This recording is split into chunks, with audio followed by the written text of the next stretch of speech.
Anong mensahe ang kailangang marinig ng mga Virgo sa period na to? Pwedeng nangyayari na itong magiging reading natin or mangyayari pa lang. Kung hindi man para sa inyo, itong magiging reading natin, edi baka para sa someone na malapit sa inyo o sa someone na kakilala nyo mismo. Baka may lumabas na gender mamaya, gawin nyo na lang energy, masculine at feminine energy. Pwede rin naman na wag nyo nang pansinin ang gender. Hindi ko masasabi kung anong magiging reading, kung positive ba o negative.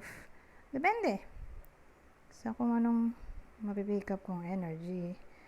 Walang masama kung papanoorin ang Sun, Moon at Rising sign kasi baka man sa mga yan ay mag-resonate na sa sitwasyon nyo.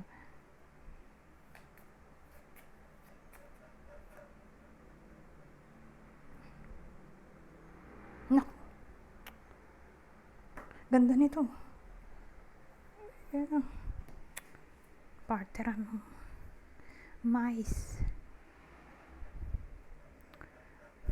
Ang dating kasi sa akin, may fortune, fortune, wedding, ano ba to, stars, mais. Maraming pwedeng case. Sabihin natin, may good news or fortune. Abundance na lang. Ito wedding, di naman to necessarily wedding talaga. Pwede rin naman siyang sa form ng partnership. So partnership, business, or career in general. So whether wedding, good news sa career, or sa business. Kasi may blessing din naman dito. Ito, pares lang naman tong dalawa. Kaya lang parang nasulot or di nagtagal. Sabihin natin nagkapera yung iba sa inyo. Kaya lang partnership.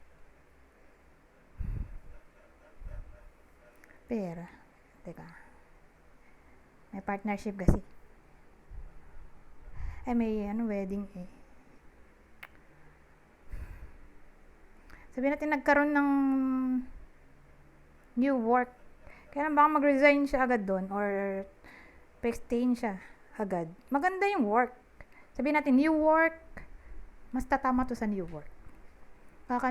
Sabihin natin nangyayari na to na andun na yung iba sa new work na particular yung 6 months and below. As in, bago lang sila sa workplace.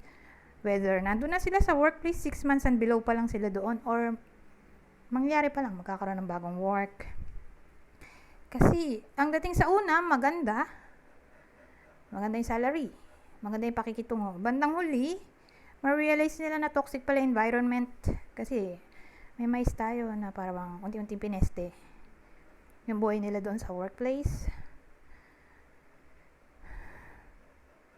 Or hindi niya akalain na may mga tao pala doon na fake or traidor, na parang ma-realize niya na akala niya sinuwerte siya doon sa work na yun, hindi pala, malas pala yung work na yun. Then the thing, kasi nga may tayo, parang unti-unting nasisira, ganoon, or unti-unting pineste. Pwede ring mapopromote sana, kaya lang sinulot, or may nanira, kaya napunta sa ibang tao yung promotion. Pwede rin na mga alokin sana kayo ng trabaho ng kakilala nyo, kaya lang may nanira sa inyo, kaya napunta sa ibang kakilala nyo yung work na dapat para sa inyo, i-offer sana.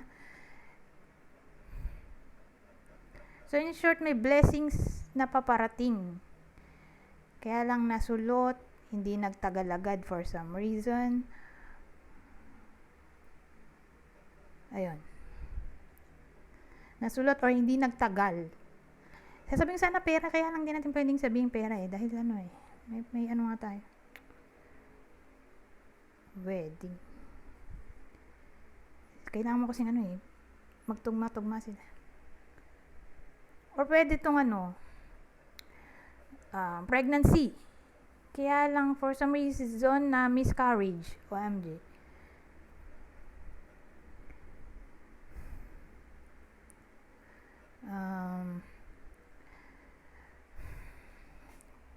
Ano pa ba?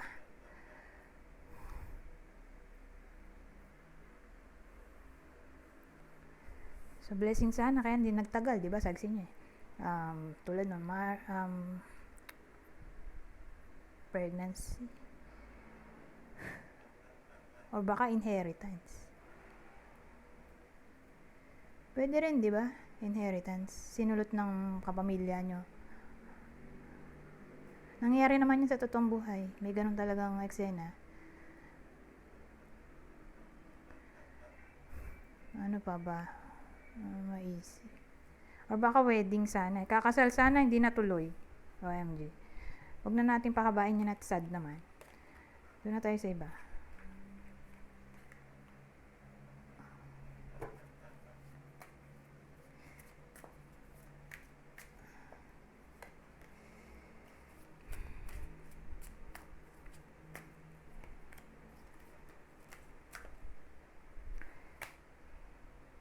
Dalawang court card. Ano kaya yun?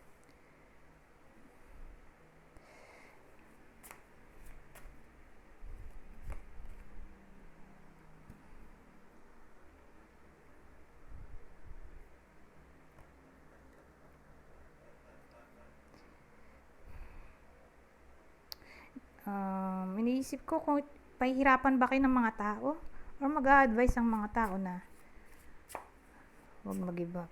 Teka. Mukhang mabuti naman ang intention. Ang dating kasi may mga tao dito sinasabi nila na wag sumuko basta-basta. Aksyonan ng problema. Ano yung problema? Ito, the devil. Ano ba yung the devil? Anong problema? The devil. Ano yun? May toxicity kasi. Wag sukuan ng problema. Ano nga yung problema?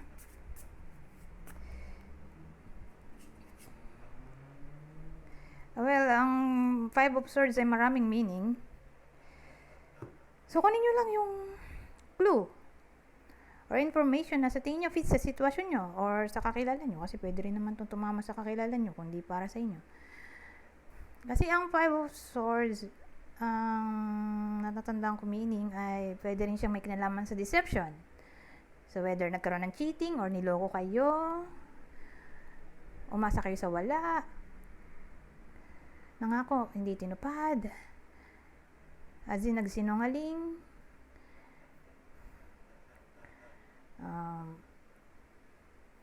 sabihin nating ginost yung iba sa inyo, binuli,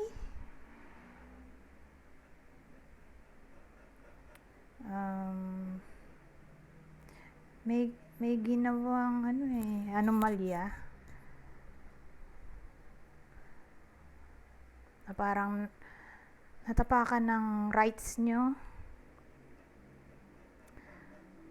may ginawang unfair treatment na sila yun lang yung nag-benefit, tas kayo yung walang napala, parang gano'n, or kayo yung nagdusa.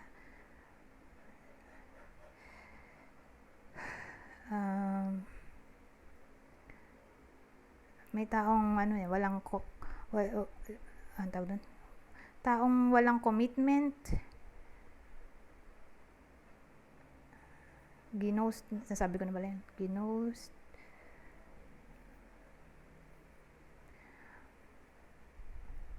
ay yun na lang, kalimutan ko na iba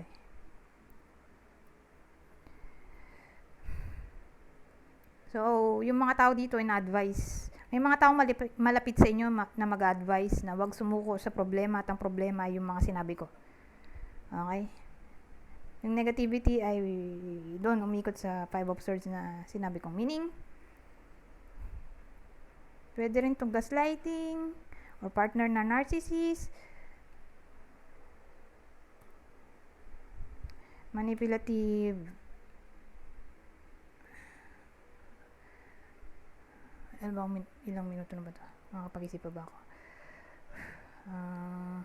Five of Swords or anything to do with conflict, tension na nangyari. Yun na lang siguro.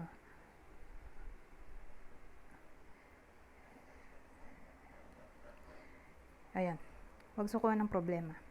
Yun ang advice ng mga tao dito sa paligid niya. Action na niya ang problema. Huwag sumuko. Anyways, babasahin ko na lang to. Babasahin ko na lang general advice at prediction na to sa period na to. Sasabihin ko sana, kunin nyo lang yung information na sa tingin nyo ay fit sa sitwasyon nyo. Kasi usually 3 card ang advice cards ko. Kaya lang haba kasi ng mensahe dito. So, time consuming. Kaya isa na lang. Ay, naging 2. Kaya mo na. Madali mode kasi ako eh. So, 2 oh. Hindi na kasi ako pwedeng mahabang video ngayon. Anyways, sabi dito, 9 of action or 9 of wands. May 9 of wands tayo. 9 of wands. Emphasis sa topic ng 9 of wands. So, sabi dito, 9 of action or 9 of wands. You've worked hard to create the things you cherish in your life, such as beloved relationship, amazing accomplishments, and hearth and home. Rest assured that all these treasures and you are being constantly protected by your angels. In return, Mother Earth, the animals, and the environment need your protection. At ang huli, eto naman, Healer of Action, Queen of Wands yan. Okay, Healer of Action, Queen of Wands. This is a time when you can do whatever you set your mind to if your heart is open. You're being asked to do many things at once. You won't mind as long as you know you're making a difference. This card indicates someone who's loving, intelligent, passionate, and fun, which could definitely describe you. This person can handle difficult situations with grace. Anyways, hanggang dito na lang. Goodbye. For now. Tanggalin ko sana. Huwag na nga.